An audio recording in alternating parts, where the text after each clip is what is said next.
It started with a growl, not the kind you hear from a dog begging for food or warning off a squirrel. This was something deeper, primal. A sound shaped by war, honed by years of obedience, and only used when something was truly wrong.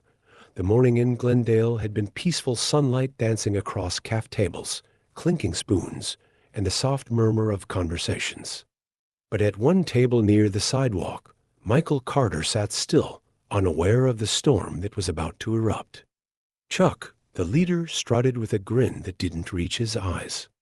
He noticed Zeus immediately, his gaze lingering not with admiration, but with the challenge of someone used to being the loudest presence in the room. "Nice mutt," he smirked, inching closer. Zeus didn't move, but his ears twitched. His eyes locked. Michael tilted his head. "Is everything okay?" he asked, sensing the shift. "Just admiring your dog," Chuck replied, voice dripping with sarcasm. There was laughter. Not the good kind. The kind that made people tighten their grip on their coffee cups. Chuck's friends egged him on. He leaned closer to Zeus and wagged a hand in front of his nose. Zeus's posture didn't shift, but his muscles tensed. Michael rested a hand on his companion's head. "Easy, boy." Chuck backed off a step, pretending he was joking. But then his friends laughed at him, mocked him for backing down. The moment twisted into something uglier. Pride puffed up his chest. "You gonna let a dog show you up?" one of them teased. That was all it took. Chuck approached again, this time not hiding the hostility. Michael could feel it now, in the silence, in the way people were watching. He stood slowly, tightening the leash. "I think we're done here," Michael said quietly. But Chuck wasn't. With a sudden, careless motion, he kicked a metal chair toward Zeus. The scrape of metal. A collective gasp. And then Zeus moved. Not wildly. Not violently. Strategically. He stepped in front of Michael, body firm, stance protective, eyes blazing with warning. "Back off," a woman nearby shouted. Chuck laughed, but it was hollow now. "Relax. It's just a joke." Zeus growled again, louder this time. Michael's hand trembled on the leash. "Zeus," he whispered. "What's going on?" Chuck reached out one last time toward Michael, and Zeus surged forward. He didn't bite. He didn't bark. He simply blocked the path, standing inches from the man's chest, eyes burning with something unmistakable, restraint. It was that restraint that made Chuck flinch. Silence. Michael's voice cut through it, like glass. "I think it's time for you to leave." Chuck's smirk faded. The eyes of the crowd were no longer amused, they were judging. He turned away with a shrug. Whatever, the three bikers left, engines roaring into the distance. But Michael didn't sit down. He crouched beside Zeus, his fingers brushing the dog's trembling frame. "You knew," he whispered. Zeus didn't wag his tail. He didn't relax. Because the threat hadn't ended. It had just walked away. It began with silence. The kind of silence that doesn't feel peaceful but tense, like the air was holding its breath. Michael Carter sat on the edge of his bed, fingers nervously drumming against the nightstand. Zeus lay by the door, head up, ears sharp. That morning's encounter had faded into the stillness of the evening, but the unease hadn't. It clung to the corners of the room like shadows. Michael had tried to shake it off. He made tea, played the same jazz record he always did at night. But Zeus never relaxed. He paced the apartment, sniffing corners, sitting by the door like he was waiting. Or guarding. And Michael had learned to trust the dog's instincts more than his own thoughts. When the first knock came, it was soft. Controlled. Michael froze, cup halfway to his lips. Zeus stood instantly, muscles tense. The knock came again, slightly louder this time. Michael set the cup down slowly. "Who is it?" he called, his voice steady despite the weight in his chest. A pause. Then a voice. "Relax, man. It's Chuck." The words hit like a cold wind. Zeus growled low and guttural, a sound that made Michael's stomach tighten. "I don't want any trouble," Michael replied, stepping back from the door, hand gripping Zeus's leash. "Whatever happened earlier, it's done." Chuck's tone turned light, almost mocking. "Sure. Just thought we could talk. Clear the air, ya know?" Michael didn't answer. Zeus's body was stiff now, his gaze locked on the door, like it might burst open any second. The leash in Michael's hand vibrated with tension. On the other side of the door, Chuck's voice dropped. "You gonna let the dog answer for you again?" It wasn't a question. It was a provocation. Michael's hand tightened around the leash. "Leave now, Chuck?" But instead of retreating, Michael heard murmurs. More than one voice. Footsteps moving. Whispered laughter. Chuck hadn't come alone. Then a second sound barely audible. The creak of a window frame. Michael turned his head sharply. Zeus barked, sharp and explosive. Not just alert. Defensive. Michael didn't hesitate. He reached for his phone, dialed 911 with shaking hands. "There's someone trying to break into my apartment," he said, keeping his voice as calm as he could. "I'm blind. But my service dog is going ballistic." The dispatcher kept him on the line, but every second felt like a countdown. Outside, more movement. Then a scraping sound, metal on glass.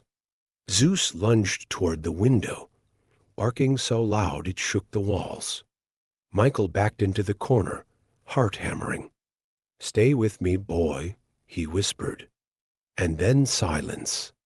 No more whispers. No more footsteps. Just the faint, growing wail of police sirens in the distance. When they arrived, Chuck and whoever had been with him were gone. But the officers saw the damage, the scratches on the window frame, the fresh footprints in the dirt. One of them knelt beside Zeus. "This dog didn't just alert you," he said, his voice low with respect. "He saved you." Michael sat on the couch hours later, unable to sleep. Zeus was curled at his feet, but still alert. And that's when it hit him. Chuck hadn't been there to joke. He had come to test the waters, to push boundaries. And Michael knew, deep in his gut, that he wasn't done. He looked down at Zeus, running a hand over the dog's back. "Whatever this is," he said softly, "we're not waiting for it to get worse." Zeus didn't move. He just stared at the door, because something told him this was only the beginning. The apartment that had once been Michael's haven now felt like a cage. Every creak in the floor, every gust of wind outside his window seemed to whisper the same thing. He was being watched. Zeus hadn't left the front door all morning. His eyes tracked shadows. His ears flicked at distant sounds.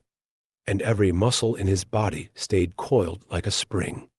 Michael tried to ignore the tension, but even without his sight, he felt it in the air, like a storm waiting to break. Around noon, Michael reached for his phone. His fingers hovered for a moment before finally dialing. "Rachel?" "It's Michael." The voice on the other end responded instantly. "What's wrong?" "I don't know exactly," he said. "But Zeus does. And I trust him." Rachel was a retired officer from Zeus's old K-9 unit. She had helped Michael adopt him when Zeus was discharged. If anyone understood what the dog had been through, what he was capable of, it was her. "I'll be there by tonight," she said. But by the time the sun began to sink behind the buildings, a knock echoed through the apartment again. Not Rachel. Not the police. It was Chuck. Michael didn't need to ask. He felt it in Zeus's body, the sudden tension, the low growl that vibrated through the leash. He stepped back instinctively, clutching it tight. Michael, Chuck's voice came through the door, falsely calm. Just want to talk, Zeus barked sharply. Michael's voice was cold. Leave. Now, but Chuck didn't move. You've got a hell of a dog there. Loyal. Obedient. Must be worth a lot. Michael's blood ran cold. Worth a lot? I said leave, he repeated. A beat of silence. Then footsteps retreating. Zeus didn't relax. Rachel arrived an hour later, breathless and concerned. You were right, she said after seeing Zeus's behavior. This isn't just a petty threat. This is something else. Michael showed her the message he'd received on his phone just after Chuck left. Nice dog. Shame if someone took him for what he's really worth. Rachel went pale. That's not a threat. That's a warning. She took out her laptop and began pulling records.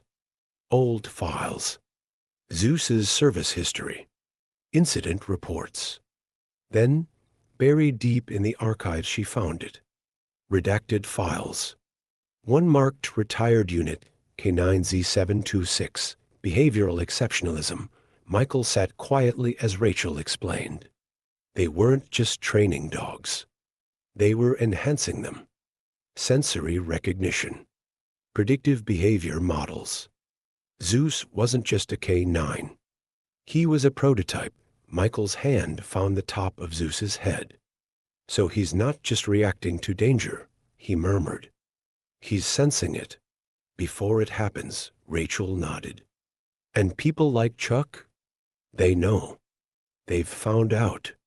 And they're after him. Michael's voice was steady now. Then we protect him. Zeus sat between them, unmoving. Ready. This was no longer about fear. It was about choosing to fight back. The night was unnaturally quiet. Rachel sat by the window, her fingers resting near the pistol she'd placed on the sill. Michael, barely moving from his spot on the couch, kept one hand on Zeus's back. The German shepherd wasn't asleep. His ears twitched at every shift in the wind. He was listening, waiting, knowing. You sure you want to do this? Rachel asked quietly. Michael nodded. They're not going to stop. And if they want Zeus, they're going to have to face what he's become. Not a weapon. A warrior. The plan was simple and dangerous. Rachel had discovered an abandoned facility outside Glendale, once a training ground for enhanced K9 units. The kind of place that was never meant to be found. Records had been scrubbed, but coordinates had remained. It was isolated, full of blind corners and fallback points. And more importantly, it was bait. We give them a target, Michael said. We choose the battlefield. They arrived just before dawn. The air was thick with moisture, the scent of rust and pine mixing with the weight of old memories. The place looked like it had been swallowed by time. Barbed wire sagged, control towers leaned, and the main hall stood covered in ivy and silence. But Zeus remembered. He walked the gravel paths like a soldier returned to the front. He sniffed corners, paused at the doors, and let out a low whine near the training cages. His body trembled not from fear but memory. Rachel unpacked a case. Inside was a hard drive. It contained every file, every enhancement report, and every redacted name tied to Zeus's program. Their goal wasn't just to survive. It was to expose the truth. Rachel connected the drive to a satellite uplink tower still wired into the grid. It'll take 5 minutes to upload. Maybe less, she said. Michael crouched beside Zeus, fingers running along the dog's collar. No matter what happens, he whispered, we finish this, then engines. Multiple. From the tree line, black SUVs emerged like phantoms. Doors opened. Armed men poured out. No markings. No names. Only purpose. They came fast. Rachel ducked behind the terminal. Michael stayed low behind a stack of crates. But Zeus didn't move. He stood at the center of the courtyard, like a sentinel carved from stone. "Get the dog," a voice barked from the shadows. The first man approached, taser in hand. Zeus growled once, and then launched. The strike was silent and violent. The man hit the ground hard, wind knocked from his lungs. Chaos erupted, yells, gunfire, movement. Rachel shouted from the terminal, "Upload at 78. Michael fired 2 warning shots into the air. Zeus didn't back down. He moved with the fury of memory. Every bite, every leap, every dodge precise. He wasn't just fighting for survival. He was fighting for freedom. A second agent reached for Michael, but Zeus was there first, snarling, biting, defending. Rachel's voice rose again. Upload complete. But more men were coming. Michael turned to Rachel. "Go. Get it out of here. I'm not leaving you," she snapped. But Zeus barked loud, insistent. He turned toward the woods, then back to Rachel. He wasn't just following orders. He was giving them. "He's telling us to go," Michael said, heartbreaking. Rachel grabbed the drive and ran. Michael knelt beside Zeus. The gunfire got closer. Footsteps pounded the dirt. "You're the bravest soul I've ever known," he whispered, wrapping his arms around the dog's neck. "But I can't lose you." "Not now." Zeus licked his face once, then turned to face the oncoming soldiers. He stood between his master and the storm. And when the enemy finally entered the courtyard, they saw not a dog, but a legacy. Zeus charged. A final mission. One last command. Behind him, Michael limped into the trees following Rachel's path, heart heavy, soul full. Later, the headlines would spread. Military K9 exposes illegal weaponization program. Names would fall. Agencies would burn. But Michael wouldn't give interviews. He had one photo framed on his table, Zeus standing proud beneath a morning sun, medals around his neck, a leash loose at his feet. And beneath the photo, one etched sentence: he never left the battlefield. He brought it home and won. Blind veteran's dog barked at his casket. What happened next shocked every Nemical Carter was a blind veteran who lived a quiet life until the day his loyal service dog, Zeus, did something no one expected. At a routine morning outing, Zeus let out a growl that set off a chain of events leading to a military conspiracy, hidden experiments, and a secret so dark it was buried with classified files. But it all started at a funeral, where Zeus barked at his veteran owner's casket, only to reveal that the man inside wasn't who everyone believed. What followed would test the limits of loyalty, memory, and courage, not just for a dog trained for war, but for a man still fighting his own. This emotional, suspense-filled story will leave you speechless, and it all began with one dog's growl and a truth no one wanted uncovered.